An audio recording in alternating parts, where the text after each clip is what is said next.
Tomás Leal lleva 50 años en el oficio de guitarrero y su hijo continúa hoy con la tradición familiar. Tenemos una pieza de piroeto alemán y voy a cortar una tapa para hacer una octavilla. El primer paso del proceso es cortar las tablas de lo que será la tapa de la octavilla. En un principio, las piezas elegidas tienen un grosor de 3 centímetros, pero este se rebajará con el desbaste, ya que normalmente no debe superar el 1,5 milímetros. Tras haber dibujado la silueta de la octavilla en la tapa de madera, Tomás, el hijo, une las 2 tapas con cola y las ata con una cuerda.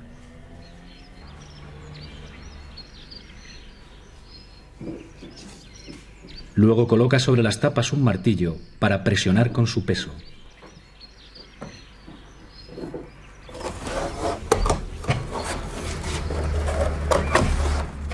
Unas cuñas colocadas entre las cuerdas que rodean la tapa consiguen que dicha presión se mantenga durante el tiempo que dura el proceso de secado, que suele ser, en este caso, de un par de horas. Pues ahora a continuación vamos a preparar lo que va a ser el fondo de la octavilla. En este caso va a ser una octavilla hecha en nogal del terreno. Vamos a comprobar a ver si la veta nos coincide. El proceso de elaboración del fondo se diferencia del de la tapa, en que entre las 2 planchas de madera se introduce una junta. En este caso le vamos a poner una junta de sicomoro.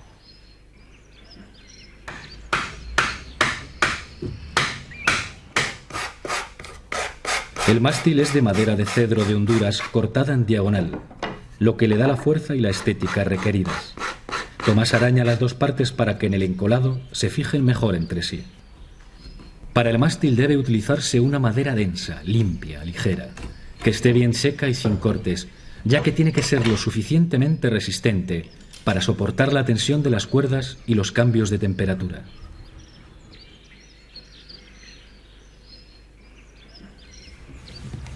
Una vez que se han secado las 2 tablas que componen el mástil, se continúa vistiendo la cabeza con diferentes chapas. Primero Tomás le añade una de sicomoro teñida en verde, más tarde otra de sicomoro natural y por último de caviola. El objetivo de esta ornamentación es que una vez hechas las ranuras del clavijero, este muestre un fileteado igual al resto de la octavilla.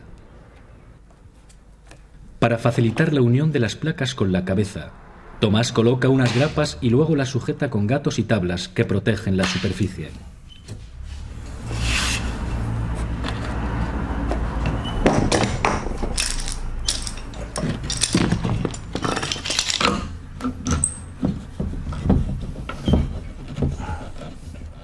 El tacón es una parte esencial, ya que sirve de unión tanto entre la tapa y el mástil como entre los 2 aros. Tomás marca en el mástil y en el tacón la zona de encolado.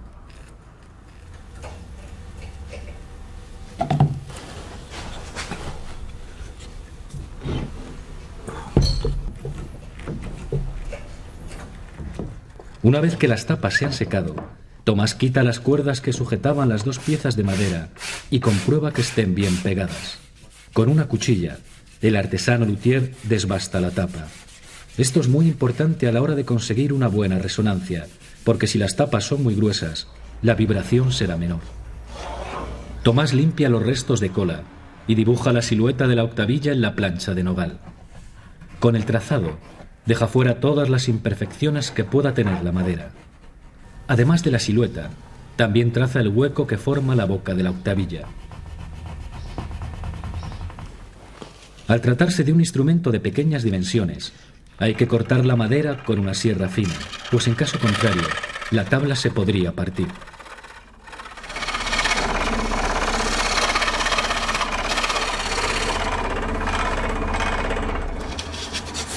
Pues ahora el siguiente paso va a ser preparar, marcar para poner la boca. Entonces hay que hacer una caja calada y luego introducir la boca. Tomás da unos cortes con el bisturí en la zona de la boca. Bueno, ahora hemos hecho el corte. Ahora lo vamos a vaciar. En el vaciado de la boca se incrusta un mosaico que antiguamente se realizaba a mano. Este se plancha para que tome la forma ovalada, característica de la boca de la octavilla.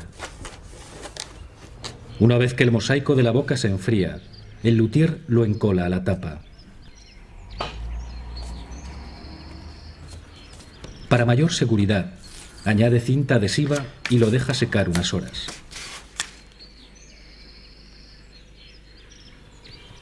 Bueno, ahora vamos a marcar para pegar después las barras armónicas. Como en otros instrumentos de cuerda, es necesario incluir unos refuerzos que apoyen el sonido de la caja. Tomás encola uno de estos refuerzos, en este caso de madera de ciprés, al lado de la boca.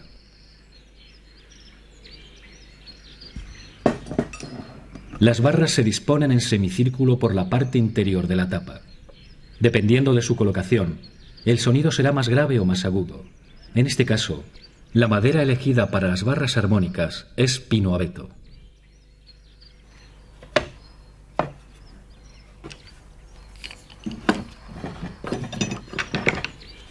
Bueno, pues ya se ha secado la cola del refuerzo y de las barras, y ahora vamos a sacarle el hueco de la boca aquí en la caladora.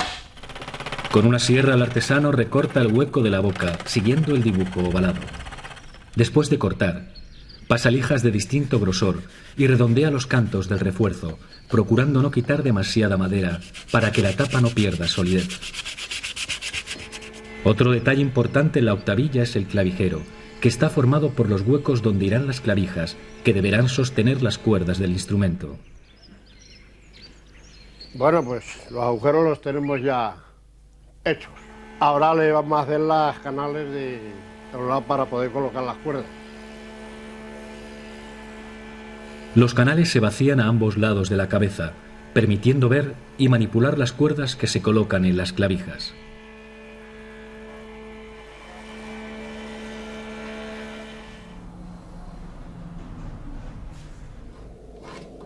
Para poder montar la octavilla, es necesario dar unos cortes en el tacón donde irán encajados los arcos. Antes de unir los arcos en el tacón, el luthier desbasta la pieza hasta darle la forma correcta.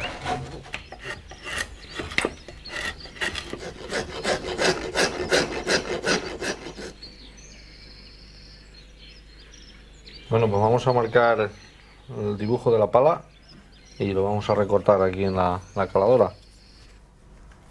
Al contrario que en otros instrumentos de cuerda, como por ejemplo la guitarra, el dibujo no tiene un significado particular, a no ser que el cliente pida al artesano un modelo específico.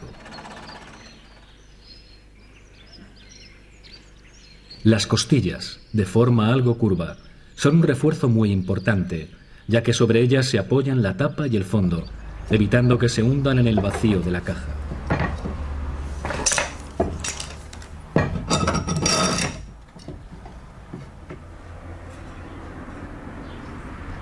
Una vez que están secas, recorta los extremos con una cuchilla y les da la forma precisa, antes de ajustar la tapa con el mástil.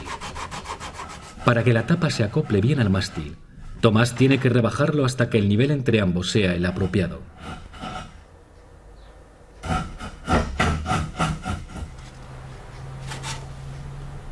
El luthier utiliza cola y unas grapas para fijar las dos partes. Habrá que esperar a que la unión se seque para poner los aros a la octavilla. Ahora vamos a doblar los aros de la octavilla. Y lo tengo metido en agua para que la madera sea más maleable y no quiebre a la hora de doblar. El torno calienta la madera, permitiendo al artesano moldearla a su antojo. Empieza dando forma a la parte de la cintura y va comprobando con una plantilla que el aro se adapta correctamente a la silueta. Los aros también van reforzados por unos aretes de ciprés.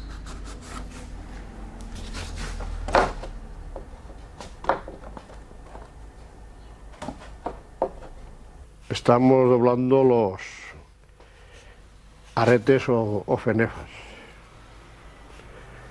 Esto se le pone por dentro del aro para que luego descanse las costillas.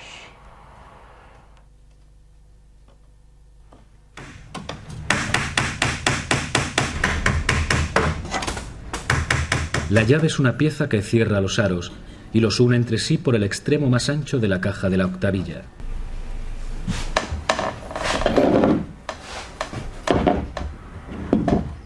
Los peones unen la tapa con los aros por el interior del instrumento. La octavilla lleva unos 60 o 70 peones de madera ligera, muy unidos entre sí, procurando que no haya ningún hueco por el que pueda escapar el sonido.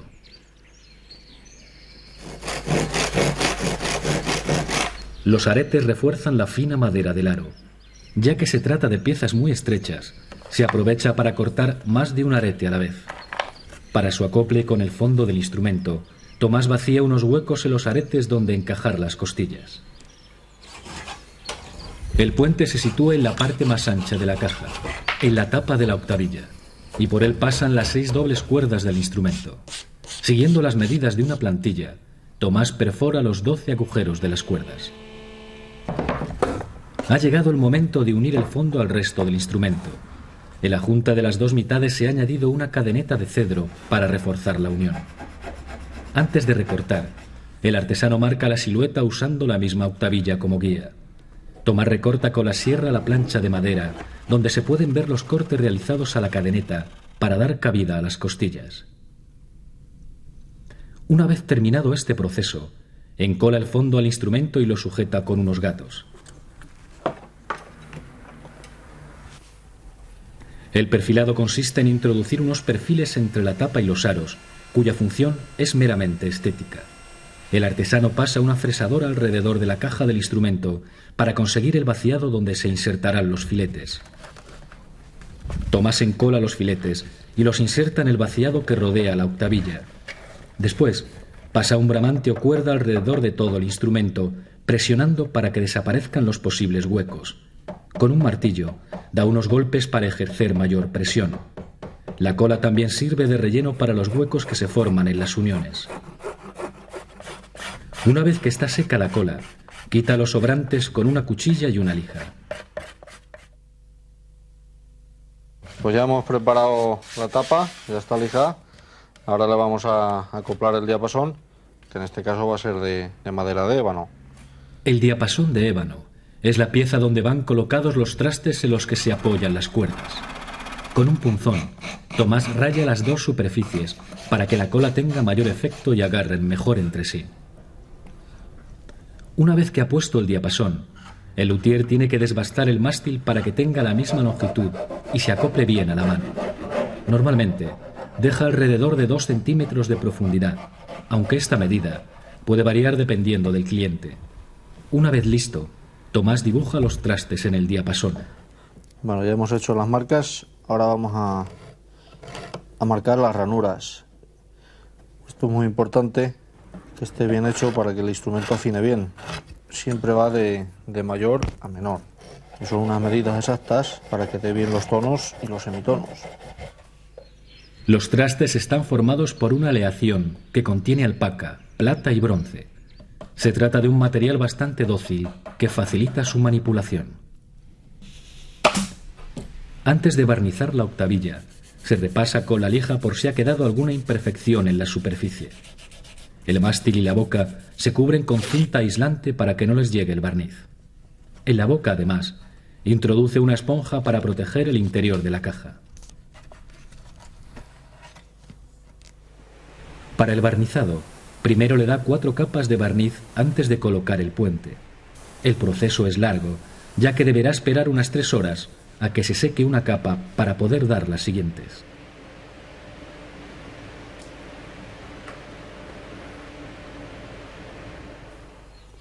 Una vez seca la octavilla, Tomás dibuja el puente en la tapa con un punzón y protege los bordes con una cinta adhesiva antes de rascar con la cuchilla.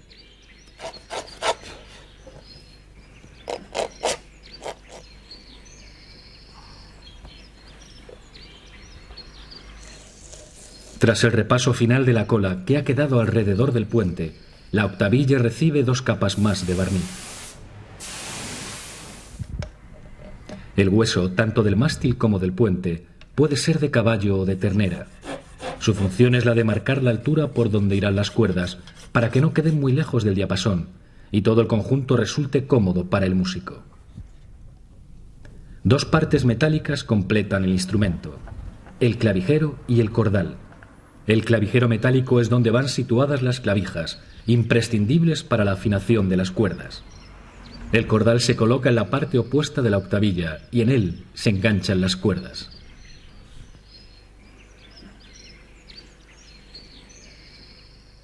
Antes de colocar las cuerdas de la octavilla, Tomás firma su obra en una etiqueta que va pegada al interior del instrumento. Las cuerdas son de acero y el grosor aumenta en aquellas que van a emitir las notas más graves. Las que darán sonidos más agudos son de acero sin entorchar y las más graves siguientes son de acero entorchado. En el cordal se enganchan las 6 cuerdas que al doblarse allí se convierten en 12. Pues la octavilla está acabada. Esperemos que vengan pronto a recogerla. Hoy han cambiado muchas cosas en el oficio de guitarrero, desde las herramientas hasta la composición de los materiales. El acero de las cuerdas sustituyó a las tripas, la fresadora al gramil, el clavijero metálico al de madera. Avances que han dotado de mayor precisión y afinación a los instrumentos musicales, hoy mundialmente conocidos, que se fabrican en Casa Simarro, como bien nos muestra Javier Cuéllar, virtuoso de la octavilla y gran conocedor de la música tradicional de la Manchuela conquense.